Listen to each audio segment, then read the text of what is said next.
नमस्कार, जनता की पुकार में आपका स्वागत है। नारी शक्ति वंदन अधिनियम पर बांसुरी स्वराज का विपक्ष पर बड़ा आरोप। नई दिल्ली से भाजपा सांसद बांसुरी स्वराज ने एक बार फिर विपक्ष पर बड़ा आरोप लगाया है। प्रेस कॉन्फ्रेंस के दौरान उन्होंने कहा कि नारी शक्ति वंदन अधिनियम को गिराने की कोशिश के लिए कांग्रेस, सपा, टीएमसी और आम आदमी पार्टी जिम्मेदार है।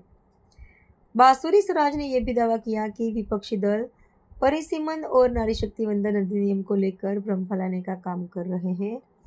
उन्होंने कहा कि इन दलों का उद्देश्य महिलाओं को मिलने वाले अधिकारों को कमजोर करता है। सांसद बांसुरी स्वराज के अनुसार सरकार महिलाओं को सशक्त बनाने के लिए प्रतिबद्ध है, लेकिन विपक्ष लगातार इसमें बाधा डालने की कोशिश कर रहा है। सुन लीजिए। बहुत धन्यवाद जिलाध्यक्ष जी। करोलबाग जिले की पूरी हमारे आदरणीय जिलाध्यक्ष वीरेंद्र बरबर जी, मंच पर आसीन शक्ति स्वरूपा हमारी पार्टी की सारी मातृशक्ति, यहाँ उपस्थित मीडिया के बंधुगण, सबसे पहले तो मैं जो थोड़ा विलंब हुआ उसके लिए क्षमा प्रार्थी हूँ, लेकिन आज बहुत महत्वपूर्ण मुद्दे पे आपसे बात करते हैं। इस देश की मातृशक्ति के साथ Congress party, TMC, DMK, Sapa और पूरे के पूरे विपक्ष ने विश्वासघात करा है। नारी शक्ति वंदन अधिनियम एक ऐसा कानून जो 33% आरक्षण इस देश की मातृशक्ति को देता है, विधानसभा और लोकसभा के स्तर पर सर्वसम्मति से ये पारित हो गया था सितंबर 2023।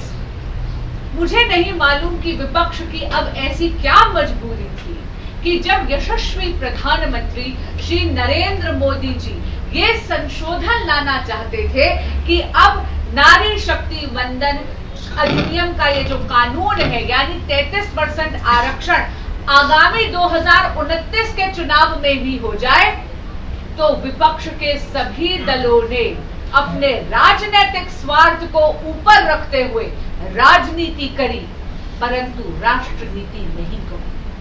वचन पूर्ति के इस क्षण में हमारे देश की मातृ शक्ति का उन्होंने दमन करा, उनके साथ विश्वासघात करा, धोखाधड़ी करी। क्योंकि क्या है ना, कांग्रेस पार्टी और विपक्ष का पूरा इंडी अलायंस का घटक दल ये चाहता है कि नारियों की भूमिका केवल और केवल मतदान केंद्र में मतदाता के रूप में रहे।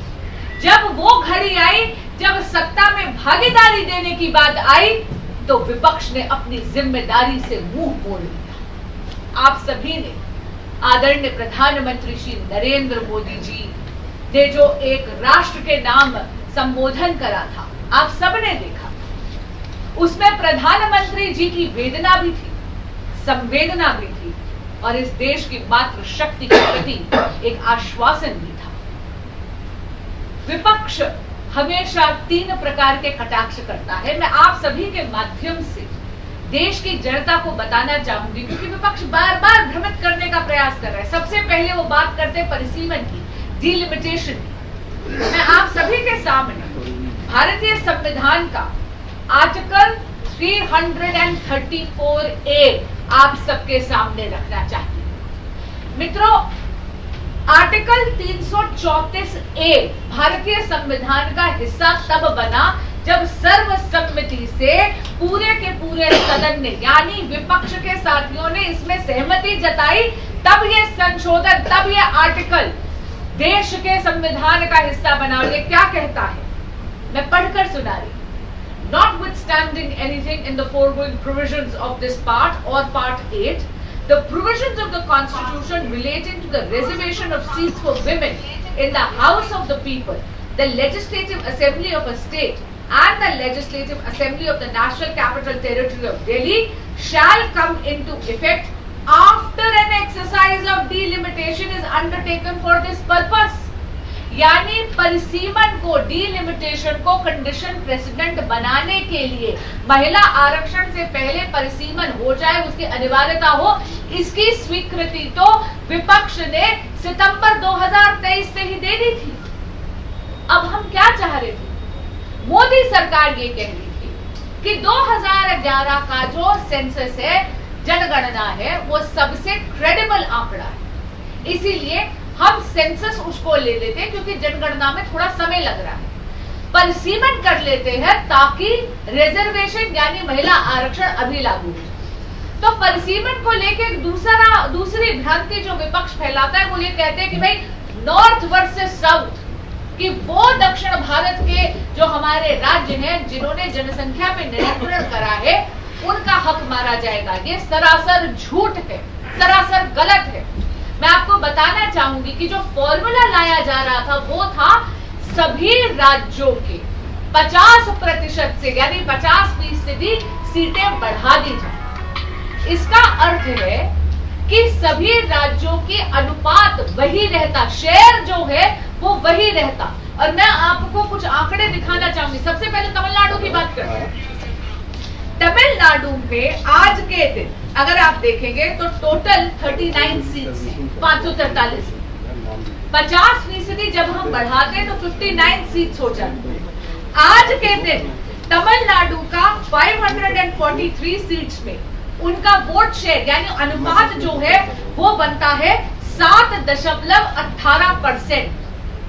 अगर परिसीमन इस हिसाब से होता तो तमिलनाडु का हक गिरता नहीं बल्कि उनकी औसत बढ़ती, उनका प्रतिशत बढ़ता 7.18% से 7.23% होता। यानी भ्रांति फैलाई जा रही है, झूठ फैलाया जा रहा है। आपको एक और बात मैं कहना चाहूंगी, प्रधानमंत्री श्री नरेंद्र मोदी जी ने on the floor of the house सदन में खड़े होकर गारंटी दी और ये कहा कि हम किसी भी राज्य का हक नहीं कम होने देंगे, कॉम्प्रोमाइज नहीं होने देंगे।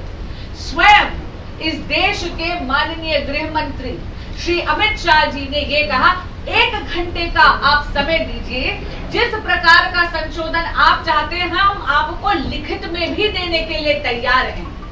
लेकिन मित्रों, विपक्ष के साथियों की नीयत ही नहीं थी कि वो महिला आरक्षण को पारित होने देते और इसीलिए उन्होंने वहां पर भी खड़े होकर इस पूरे के पूरे मुद्दे को डिरेल करा और याद रखिएगा एब्सटेन भी नहीं करा, मुखालफत में वोट दी है।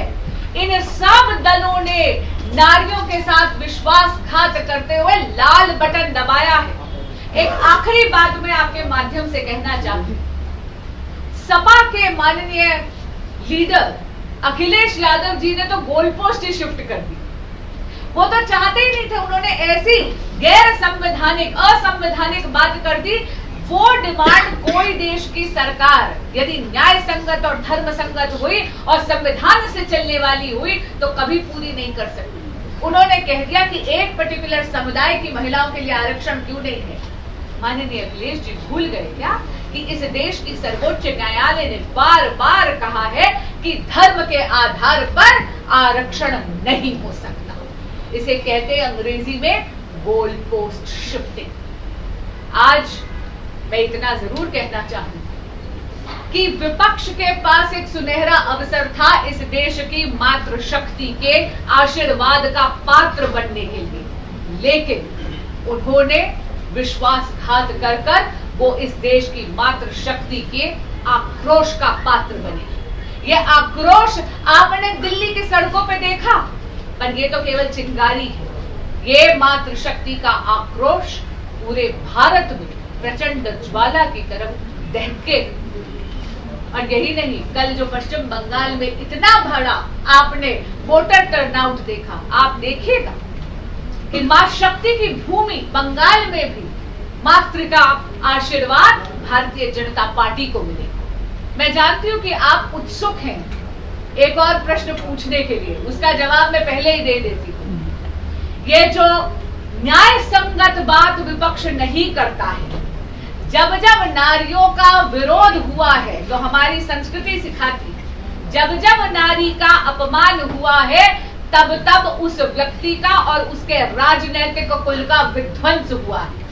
आज दोपहर को जो आपने देखा कि आम आदमी पार्टी से रुष्ट होकर आम आदमी पार्टी की विभाजनकारी, नारी विरोधी, देश हित में ना करने वाली जो संस्कृति है, जो उनकी नीतियां हैं, उनके भ्रष्टाचार से परेशान होकर उसे अस्वीकार करते हुए 2/3 जो उनके सांसद उनको छोड़कर जा रहे हैं, ये वो क्षण है जब आम आदमी पार्टी को आत्मचिंतन करना चाहिए।